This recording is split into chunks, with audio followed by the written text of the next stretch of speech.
Hey, thank you for joining again.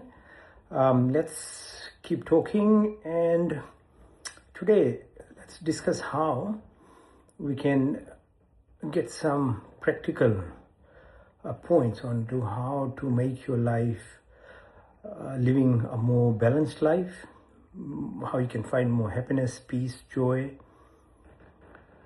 Last week we spoke about that you are part of this greater universe, meaning you are the microsome of the macrosome, or as is above so is below, or whatever is inside us, it is outside as well. Just to give you some understanding of, you are not a tiny little creature, but you have much bigger purpose if you understand. And so knowledge is very important, and applying the knowledge is the next step, and then the complete consolidation of it actually gives you a path of having a fruitful life that everyone deserves. So what do you do on a daily basis? A simple practical ways of trying to make yourself understand these concepts are that, number one, try and live in the moment. And this is very easy to say, the power of now, being in the moment.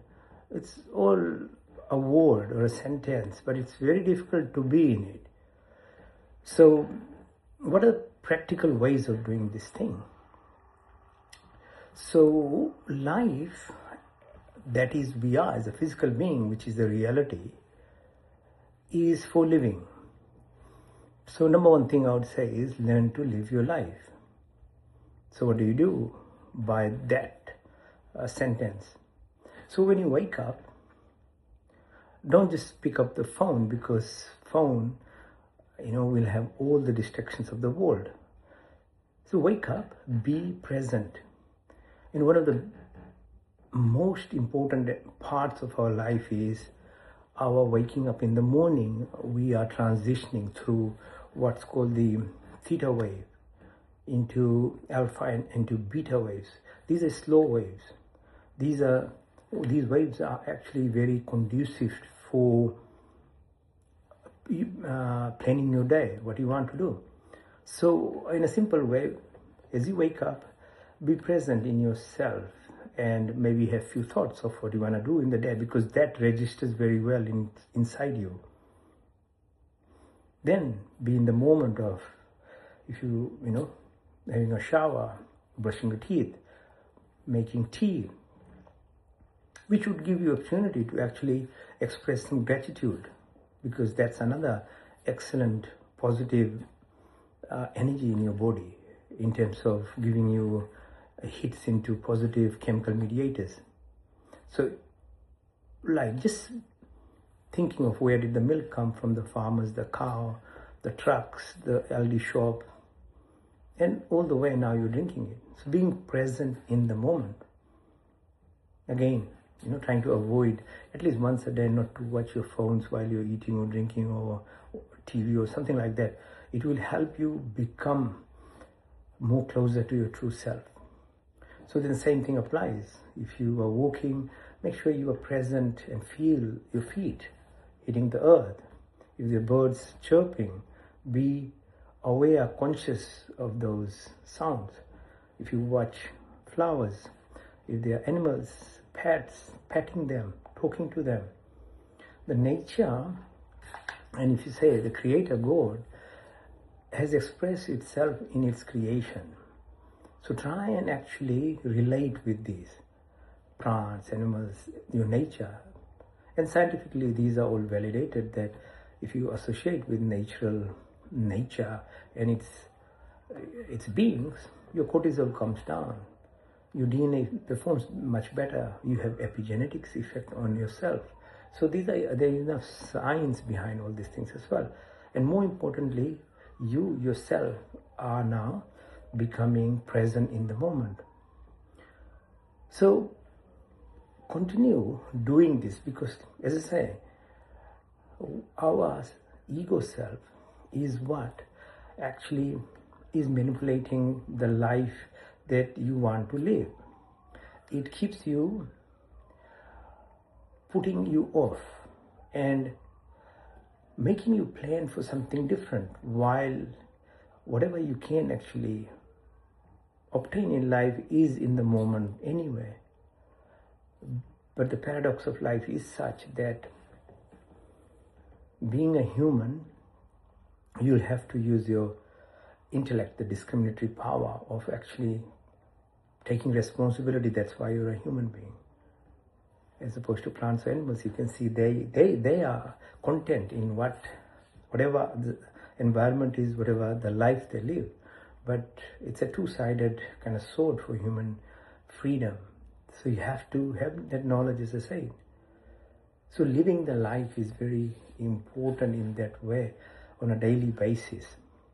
That automatically actually starts breaking what we are. We are like a closed self or an ice kind of person, completely closed off. More and more we are doing it. Everything is being closed off. You are just living by the social media. We're not associating with people, no invitations for family, friends, homes these days. But that's unnatural. That's not the way to live life. So you have to actively make sure you do this. But if you keep doing it, then the ice within us breaks, which basically means, body has to be in motion. It's action. So we do asanas, we do exercises, walking, gym, all these things moves your body, moving your body. So deep breath. So again, having knowledge of having deep breaths, doing proper flexibility exercises opens your body, so blood flows, so energy flows. You get good chemical mediators, neuropeptides and other, hormonal secretions, which increases your longevity, gives you good health. So at a physical level, that starts happening. So with the warmth of your, say, meditation and other things, then the ice within you, the closeness, the closed self that we've become, it actually opens up. It becomes like a river. So the water flows like a river. You flow within your body. It's this irrigation happening to each of your senses. So your perception becomes better. So you're like a river going down the hill. So what does a river do if it meets, say, like a rock? It's not going to break the rock, although in many years' time, it can actually corrode the rock. The water itself can do it. But more acutely, it moves away, finds another path. So you learn in yourself too. Your ego self doesn't need to actually obstruct you from growing. You need to keep flowing. So that's the purpose of life. And where does the water meet? It goes to the ocean, yeah?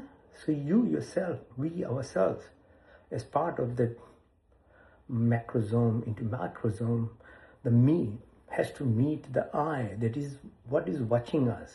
That's the Sakshi part, the observer effect, it's called, say in quantum physics now. So when you observe, you condense waves into particles. That's how creative action happens. So the river meets in the ocean. Not that the ocean is all still, no. You still have to do work on yourself. Deeper aspects of your self, introspection, meditation, breath work, exercises. So that the waves that are in the ocean, they are part of your life. You live as well. Some days it will be clear sky, other days there's clouds. But you don't close yourself to that. That is what it is. It is going to move and the sun will come out. And there'll be clarity in your life. You can see the depth of the sea, the reefs. At the same time, you can see the reflection of yourself in the water. So that I in you then starts getting exposed to your own self. You become aware and conscious. And with the sun, that same water actually becomes cloud. And then it rains again. So that is the cycle, that is the completeness of your life. But it starts at a very basic level, that this ice, that solid self that we've made into ourselves needs to crack. We need to flow. Then we need to actually become that rain to ourselves and to our family and friends. Imagine yourself wanting to help a friend and with the most genuine, sincere wish to do that, but you yourself are blocked. So what are you going to share? Your stagnant water that is within you by giving a drink and with the best of intentions, that's not going to help you. So being that cloud with those qualities in yourself, then you become not only the movement flowing river irrigating yourself, but the cloud that comes as rain pacifies your mind. You know how that waves then settle and becomes the true self, the ocean, the current in there is, you become that self. So, and that's a realization for all of us, and especially younger people, youth now, you are not that small self that's graded by a number of likes on social media or the grades in the school or what the family wants or parents want. No, you are much bigger than that. Not to say that those things are not important. You have to ride those waves and you will crash. But that's not you 100%. There's a bigger ocean part of you. As though when you understand that, you know, this is just the waves are crashing and then you have another wave. You keep going. And then once you merge with the ocean itself, you know your true self, the source that is there. And with that, you learn to use your intellect. Your ego gets in control. And you evolve into yourself to a point that it becomes your daily, natural way of living with love, peace, joy, happiness, compassion, kindness, forgiveness. And that is what life is. So I hope I've made it a bit simple for you to understand. And if you have questions on a specific aspect of it, I'm most happy to speak on those. And we'll keep asking questions, be curious, try to find what life is. And thank you for listening. See you again.